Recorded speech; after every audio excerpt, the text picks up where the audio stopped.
After the death of Socrates and the breakup of Greek culture that resulted from the Peloponnesian War,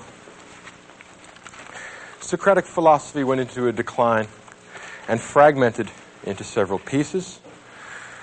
And the fragments of Socratic philosophy make up the body of Hellenistic philosophy. What I mean by Hellenistic philosophy is the subsequent developments of Greek philosophy, which take their cue from the Socratic approach to philosophy. Yet, they don't have all the component parts of Socratic philosophy. They usually lack the wit. They almost always lack the poetry.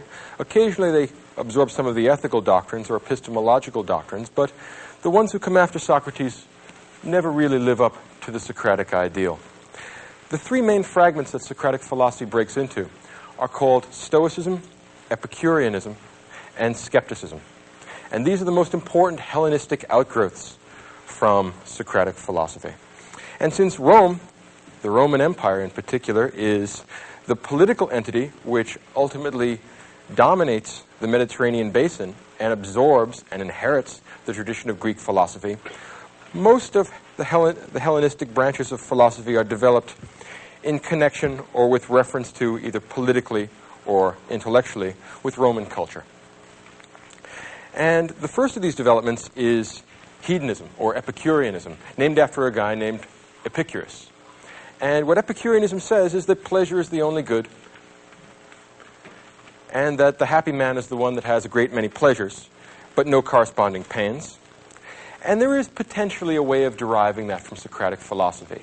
If you would take the idea of Socratic prudence, the man who drinks a little bit in order to get a certain degree of pleasure, but then not so much as he will cause himself a hangover or cause himself some corresponding pain, he's being prudently Socratic, picking and choosing his pleasures in such a way that he does not generate any corresponding pains. You can see possibly how people who were not entirely developed to who were not entirely committed to the Socratic conception of the soul and of virtue might want to derive that sort of justification for the pursuit of pleasure from the Socratic dialogues. A second alternative, again a minor alternative fragment of Socratic philosophy, is called skepticism. Socrates, throughout most of the dialogues, I would emphasize the word most rather than all, says that he doesn't know anything. Part of the Socratic irony is this posture of acting as if he's really an ignorant man when in fact he is wise, in saying that he knows nothing and thus never trying to teach people by directly making declarative sentences. For the most part, Socrates teaches by question and answer. Socrates helps people to articulate and to realize what's already buried within their soul. When Socrates does that, when he's in that skeptical mode, he says, I myself know nothing, all I do is inquire into things. I'm the eternal inquirer. I'm the patron saint of rational inquiry. And it's possible to see, particularly within the context of the Roman Empire, how skepticism might develop from that Socratic stance of knowing nothing. Remember that the Roman Empire is a heterogeneous mix of peoples and cultures and religions and philosophical positions. And after being forced to encounter one cosmogonic myth after another, one theory of religion after another, one theory of morals after another, sophisticated Romans, sophisticated Hellenistic thinkers might well come to the conclusion that Lucian the skeptic did, which is that no one really knows the right path. No one even knows if there is a right path. The best we can do is say that the pretensions made by the various schools of philosophy are just that, pretensions. Skepticism, while it may be rather negative, is at least right. We can be certain about what we do not know. All right? And it's possible to see how someone, especially someone that was terribly frustrated with the attempt to obtain final, absolute knowledge, might resort to skepticism as a kind of easy way out, a way of avoiding the burden of Socratic inquiry. The third and most important development in Hellenistic philosophy is called Stoicism. And Stoicism is probably the greatest and most interesting achievement of the Hellenistic philosophers.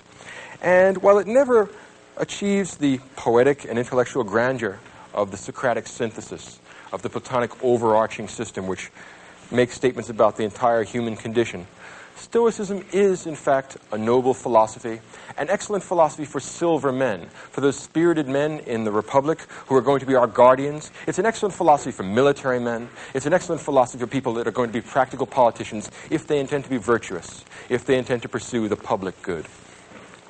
And Stoicism is characterized By a rejection of pleasure as the standard of human happiness and human felicity, Stoicism takes the position that the wise man, the good man, the philosopher, is a man who lives in accordance with nature. He fears only abdicating his moral responsibility. He is not afraid of pain. He is not afraid of death. He is not afraid of poverty. He is not afraid of any of the vicissitudes of the human condition. He fears only that he should let himself down and that he should be less than a complete human being.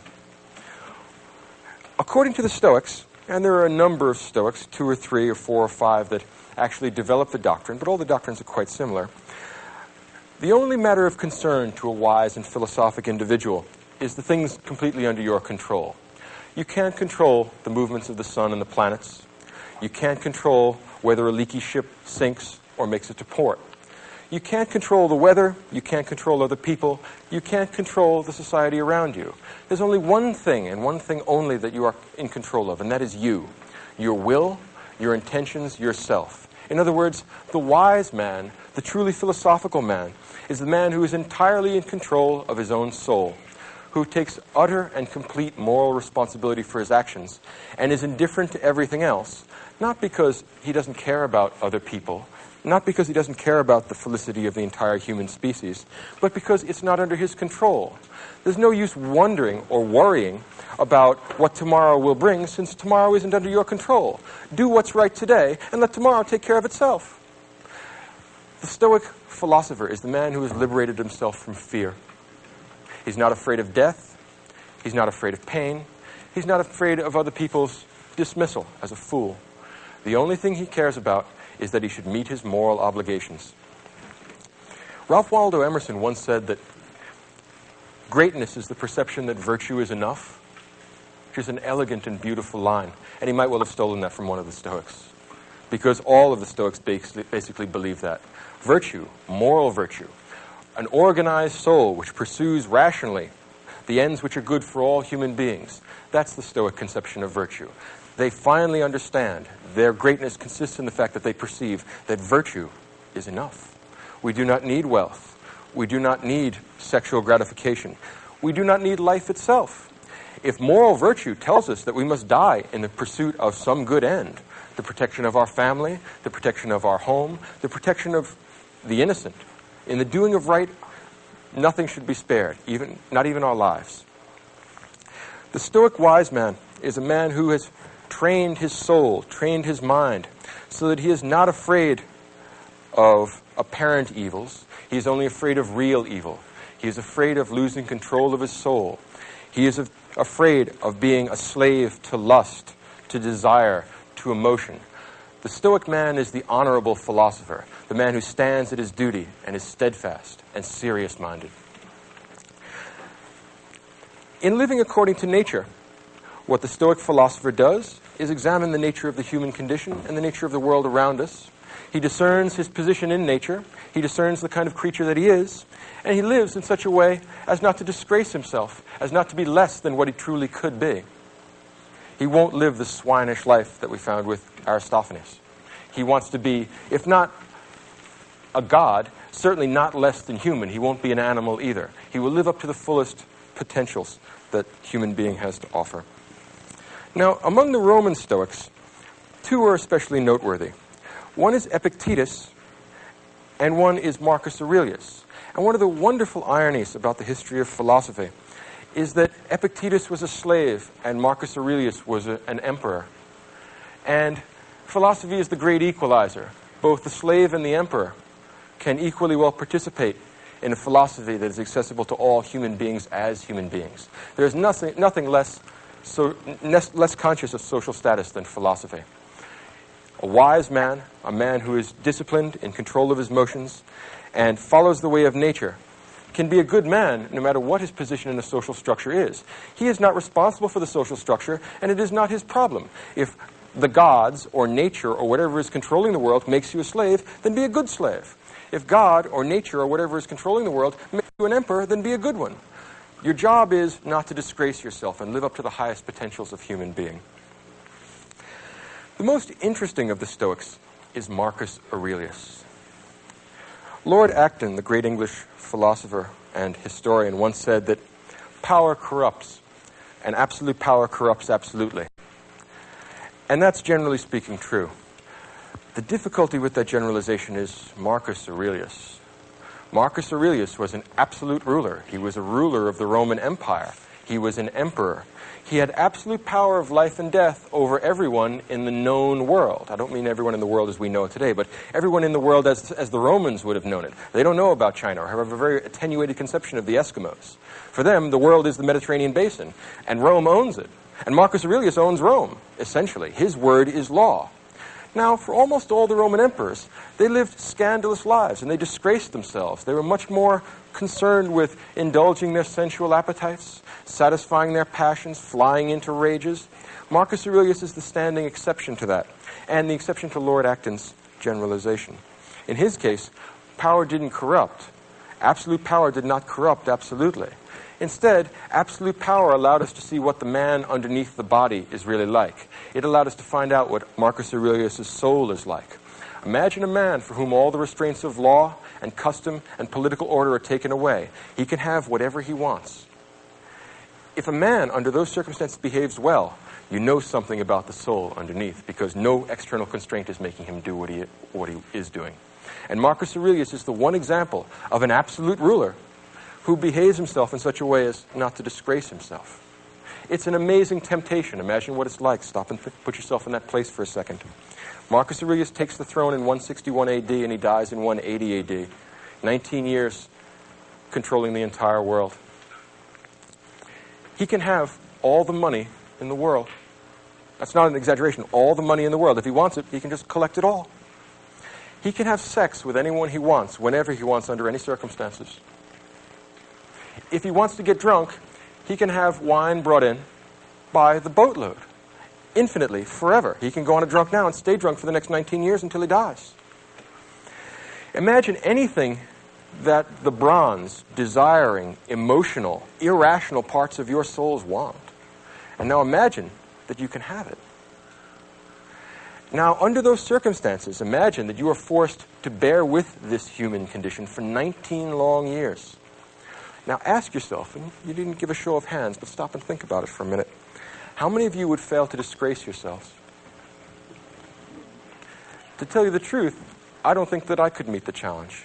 If you're honest about it and you stop and think about what kind of a man it takes to bear up under those circumstances, I think you'll have to admit, or at least I'll have to admit, that he's a better man than I am.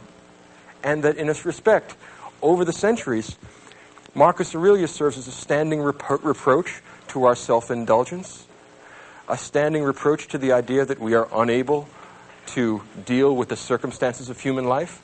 If you can deal with temptation at that level, I cannot imagine what is outside the human potential. And for the Stoics, we must remember that any virtue which is accessible to any human being is in principle accessible to all of us. We all have a rational nature which allows us to control our feelings, control our behavior, control our connection to other people. Compared to Marcus Aurelius, we have tiny little temptations. We're tempted to steal a little thing. We're tempted to cheat on our income taxes. We're tempted to cheat on our spouses. Marcus Aurelius has that sort of temptation magnified 1,000-fold. And he consistently does good stuff. Stop and think about this for a minute. This is no common man. This is not like the rest of us. And I don't know how he did it. Maybe he did it through philosophy, but, well, it remains to be seen. Marcus is the last of the good emperors. He's the last of the Antonine emperors. And the emperors that come before him are, generally speaking, okay. They're not as bad as the ones that come after. But Marcus is perhaps the greatest of the Romans, the noblest of the Romans. When old-fashioned writers talk about Roman virtue, what they have in mind is Marcus Aurelius, a man who does what he ought to do regardless of circumstance.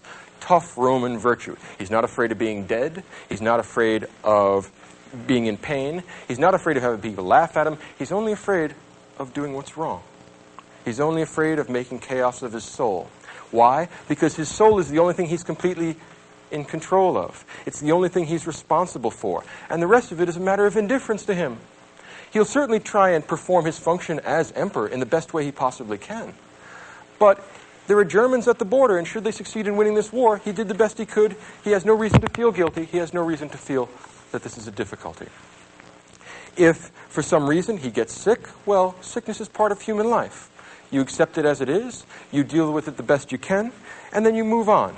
In other words, Marcus Aurelius intends to live a life in which he will not have to feel guilty about anything.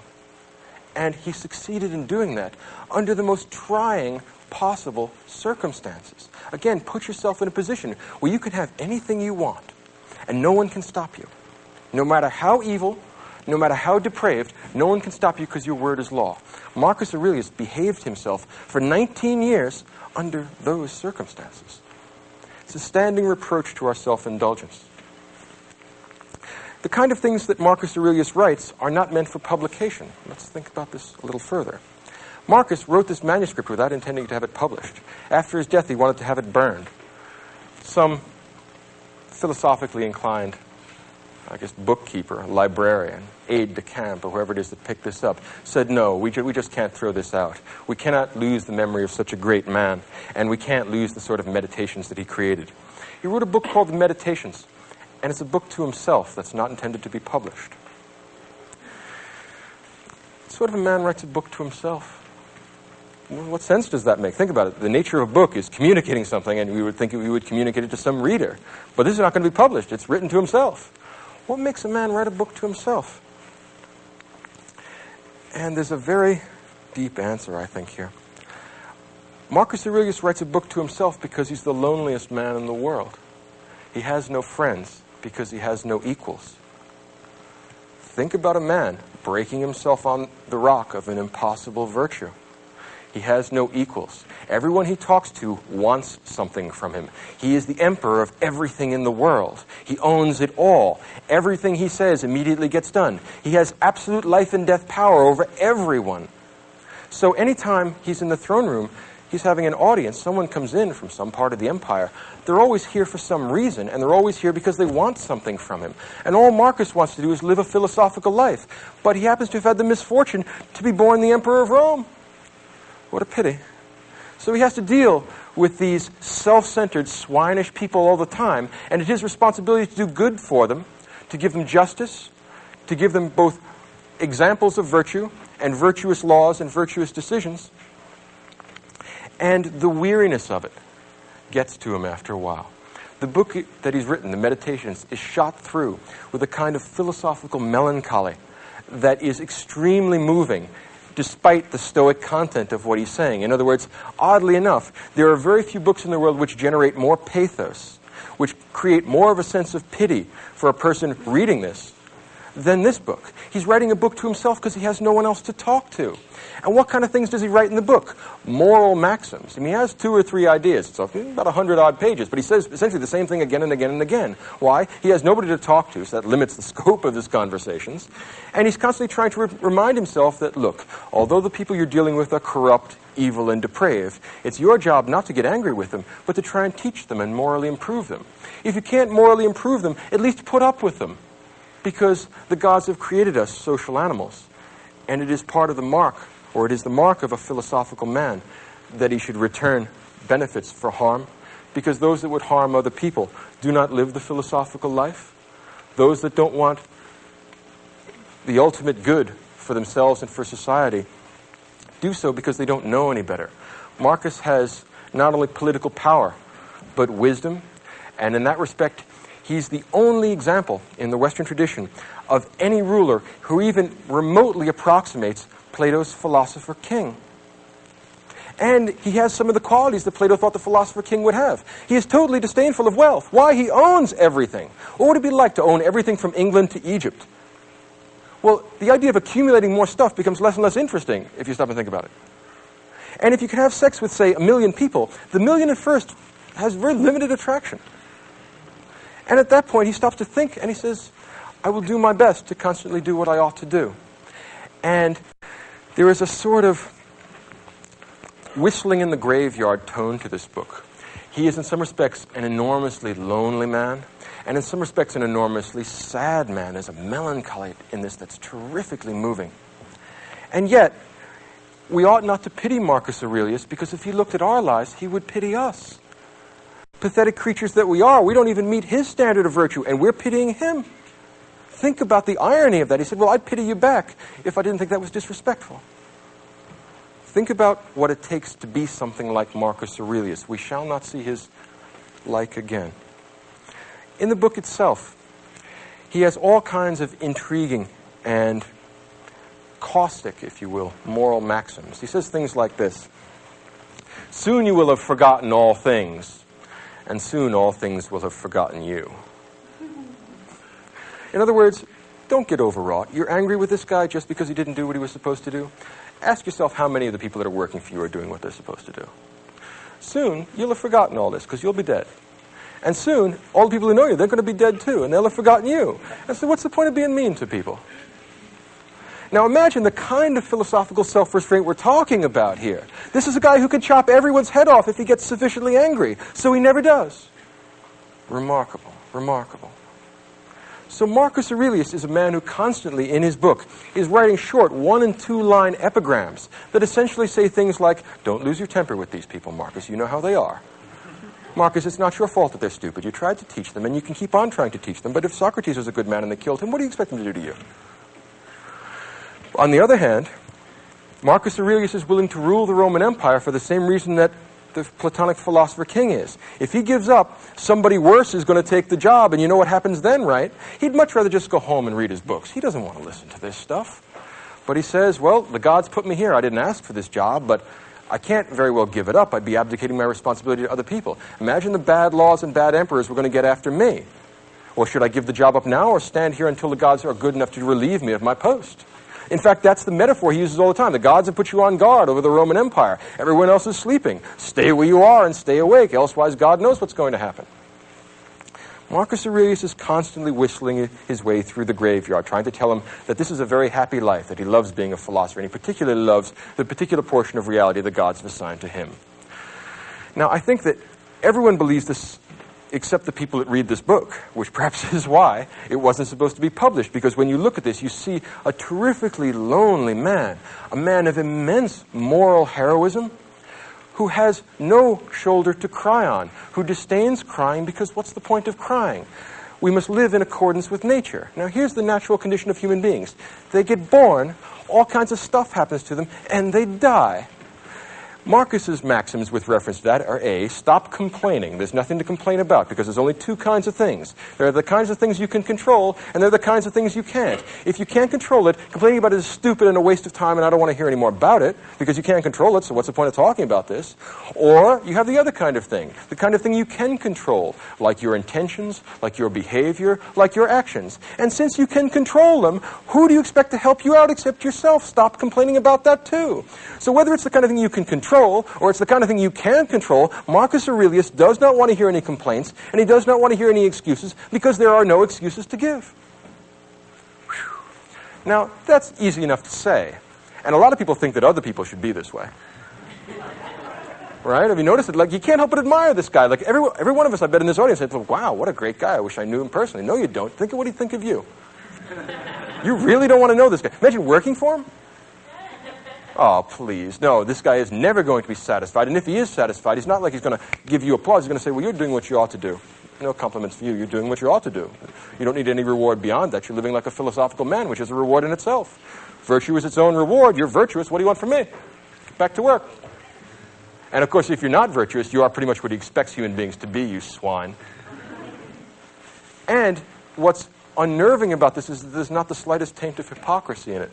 He not only says this stuff, he acts this stuff. He not only talks the talk, he walks the walk. He does it. And he does it under worse, more difficult circumstances than you fail to do it. And yet he still likes us. In other words, he still go out of his way to help us out. If he were the judge in a court of law, he would still give us justice, even though we have done nothing to deserve it. As a matter of fact, what is it what's the line from Hamlet? If we gave every man his deserts, who would escape a whipping? Marcus Aurelius would. That's part of the problem with Marcus Aurelius. There's nothing quite like this guy in the whole history of the world. Marcus Aurelius says things in his book like, human beings are social animals. Either teach them or put up with them. The kind of thing that a man has to remind himself of, I imagine. Or Marcus says in another passage, are you weary of enduring the bad men of the world? The gods aren't, and they made them. Are you really weary of enduring the bad men of the world, especially given that you're one of them? Dreadful, powerful, caustic, ruthless analysis of himself and others. He pulls no punches. He is an honest man, and how many honest politicians are there in the world? I mean, it's been some time since we had one leave us literary remains, and here we certainly do have one. The Stoics put together an important and I think worthwhile idea, particularly in this day of international politics, and that's the idea of a cosmopolitan political philosophy. There's few people as cosmopolitan, as lacking in provincial qualities as Marcus Aurelius. The Stoic wise man has made his life consistent with nature, and nature is universal and everywhere. It exists in every place, in every time. So the Stoic man is never any place but home. His polis is the cosmos. That is what makes him cosmopolitan. In ancient Greek political theory, you were a citizen of one political polis, of one particular polis, one particular city-state. You were an Athenian or you were a Spartan. The Stoic wise man is cosmopolitan. Wherever he is, he lives in accordance with nature. Whatever he does what he knows to be right. What difference does it make whether he's in a jail cell or in a palace?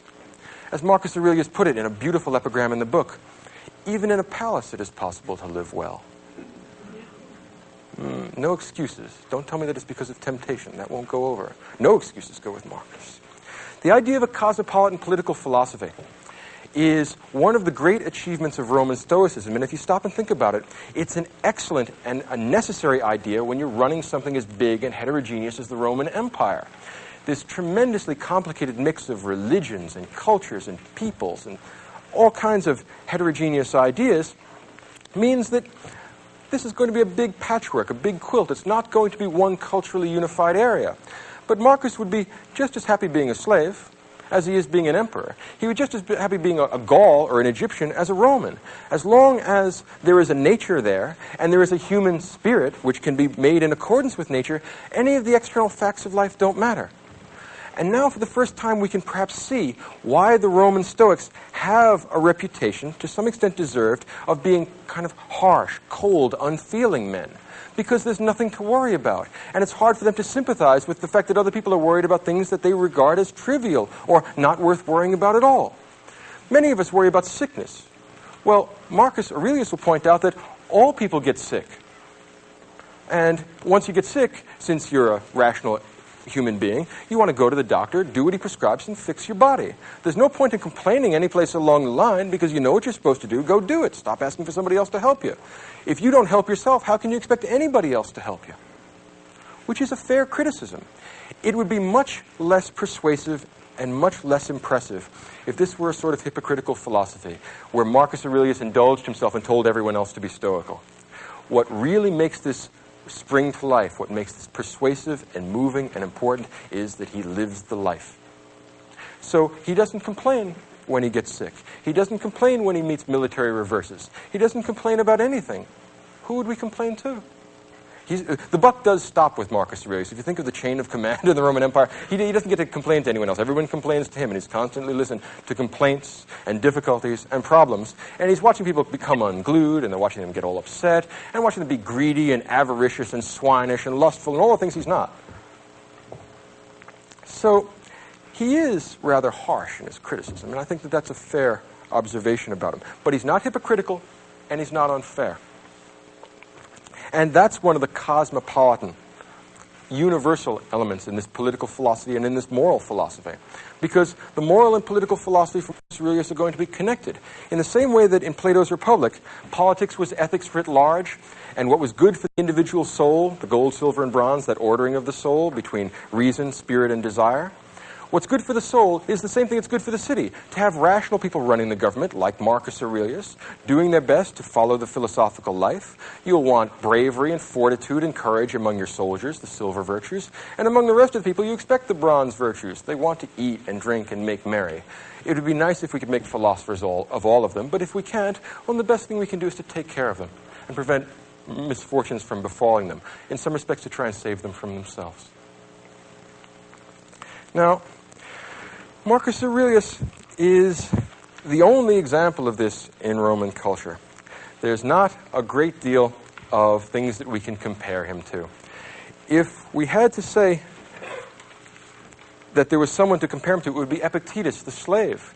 And Epictetus and Marcus Aurelius could meet at a level of equality, even though the social distinctions between them are enormous and grave. The reason why they would meet at a level of equality, because they could share mutual respect, because they both understand that to have an orderly soul is the key thing in human life. And that's what makes life worth living. And whether you happen to be a slave or an emperor doesn't make any difference. Whether you happen to be sick or healthy doesn't make any difference. Whether you happen to be just born and have 100 years ahead of you, or whether you're on your deathbed doesn't make any difference. Marcus says, with regard to death, because many people are afraid of death, and he has no understanding. He doesn't really understand what everybody else's problem is. He says, look, everyone dies, so you're going to die. So what's the point of complaining about it? I can understand trying to avoid it. I mean, health is a good thing, but when you're going to die, you're going to die.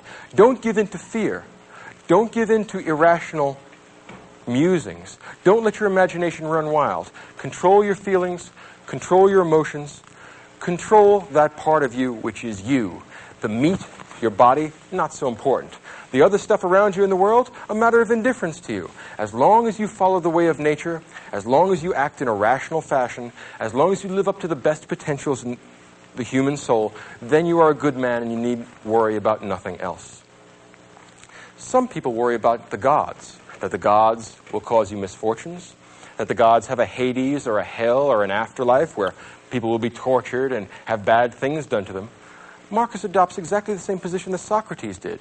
He says, look, Marcus says, I'm not certain if there are gods. In the book itself, he says, I'm not aware of any rational proof that there exist gods, and I'm not aware of any rational proof that there are no gods. In other words, he's agnostic in that respect. But he takes a position rather like that of Blaise Pascal, and he says, let's think about what the implications are if God exists, and let's think about what the implications are if he doesn't exist, and let's see if we can find one way of acting that'll satisfy both contingencies. Logical guy. And he says, well, if the gods don't exist and the world is just atoms and the void, if you think back to Professor Staloff's lecture about early primitive physical theories, well, we have atoms and the void, homogeneous stuff called matter, and then the space that it moves around in. Well, if there are no gods and there is no moral order to the world and we're just atoms in the void, well, then what difference does it make what happens to you or anybody else? So you come into being, you go out of being. So what? You get healthy, you get sick. So what? There's nothing to get excited about because, well, it's just atoms in the void. Don't be afraid of it. It is what it is. There's nothing to be afraid of. You could say that Roman Stoicism is a way of telling people there's nothing to be afraid of. Nothing can happen to you in nature that is not a part of nature. And nature contains nothing fearful for the rational soul. Now let's take the other half of the Pascalian alternative. Let's consider the proposition that there are gods or a god. Doesn't matter whether it's monotheistic or polytheistic. If there are gods, then they must be rather like the gods of Socrates. They are all good, they are all wise, they are all completely moral and completely virtuous and completely knowing and completely excellent. Would creatures like this do anything bad to you? Well, maybe they would. Maybe if you've been doing bad stuff, maybe there is something actually in store for you later on. There may well be a Hades. Gods like that may want to create moral order in the world and dish out to the bad people of the world just what they have coming to them. But suppose, hypothetically, you lived according to reason and according to nature and according to the universal law of the Logos. Would the gods hurt a man like that, or would a man like that be a friend of the gods? And if a man like that would be dealt with fairly by the gods, justly by the gods, and well by the gods will do you no harm. So there are two possibilities. Either the world is atoms in the void, the world is just stuff, in which case there's nothing to be afraid of because you're just part of that stuff and you might as well go along with the flow. Relax. Enjoy the ride. Nothing to be scared of, nothing to get excited about. On the other hand, and this I suspect deep down in Marcus is what he really believes.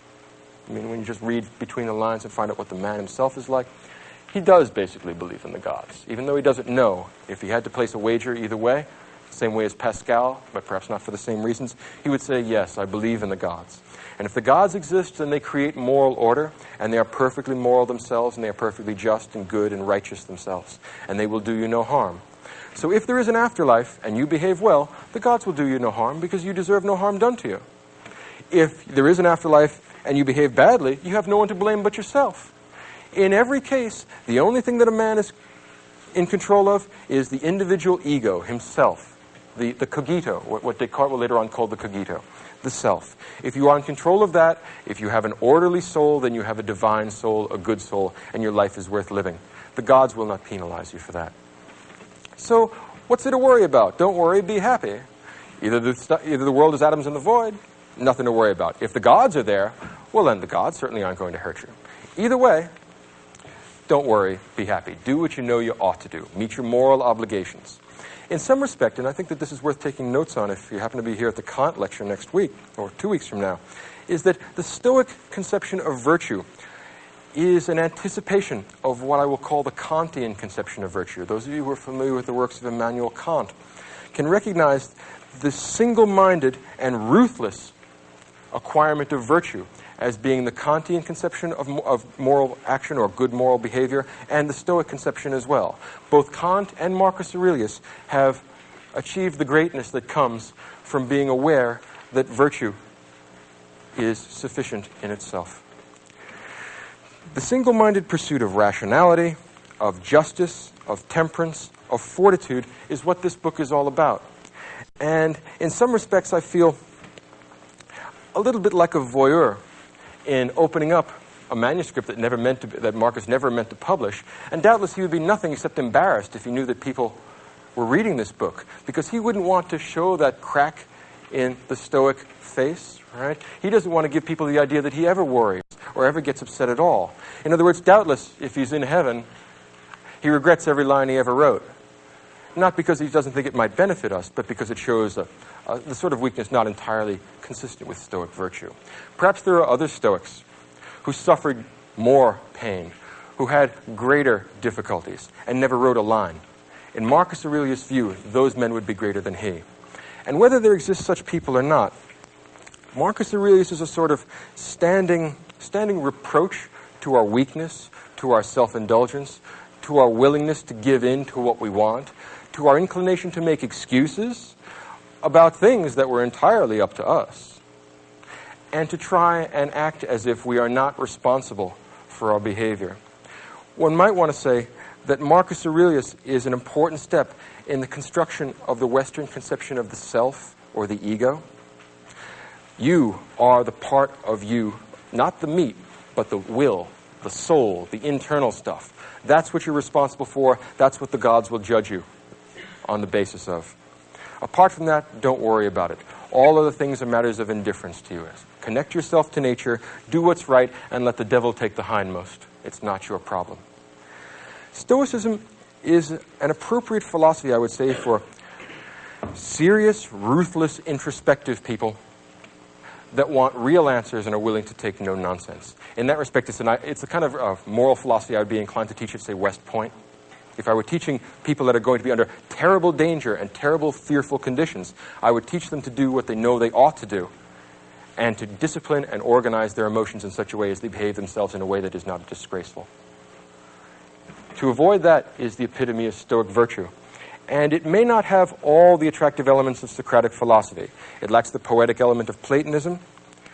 It lacks the comprehensive intellectual drive of Socrates.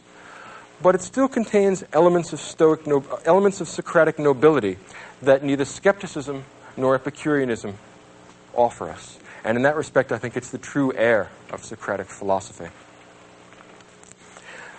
The key idea behind Marcus Aurelius, something like this, that it's just the human condition for us to have troubles and worries and anxieties and problems. Don't torture yourself by worrying about things that aren't in your control. Leave that in the hands of God. Leave that in the hands of nature. Do your best to control the things that you do have control over: yourself, your behavior, your intentions, and your actions. If you do that, you will live a blessed and happy and virtuous and wise life. You will be a real human being. If you fail to do that, gradually the inclination towards debauchery, evil, vice, sin, to put it in theological terms, will become greater and greater, and unless you arrest this slide towards self-indulgence, you will harm yourself and you will harm the people around you. No rational being wishes to harm themselves. No rational being wishes to harm the people around them. Because of that, if we were to be rational, it is the same thing as making us good, and that is the same thing as making us free.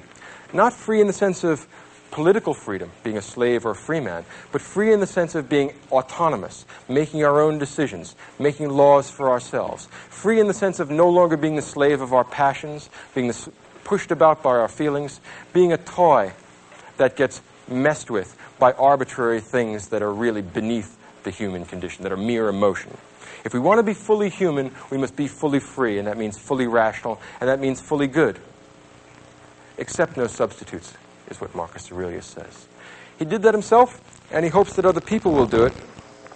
He did the best he could, and you can't help but feel that at the end of his life, he must have felt relieved that the terrible crushing burden of this loneliness, a man that has no equals and has no friends, a man that has nothing but philosophy to guide him, death must have been a great release. It's like getting the evening off after you've put in your turn guarding the camp. And instead of becoming an obscure and unimportant figure, he's become a symbol in the history of Western philosophy of the practical, concrete, immediate virtues, the sort of virtues which are accessible to us, not because we have profound intellectual ability, not because we're a Newton or a Kant, but simply because we have problems and we're everyday rational human beings. The Stoic man says that a virtue that is possible for one man is accessible to all of us. There is no excuse for us not being that good. If we provide such excuses for ourselves, we harm ourselves and we harm others by preventing us from recognizing our true moral obligations. Marcus Aurelius lets us know that all people suffer, but that not all people pity themselves. Marcus Aurelius lets us know that all men die, but that not all men die whining. Something to think about. Take home with you and mull it over.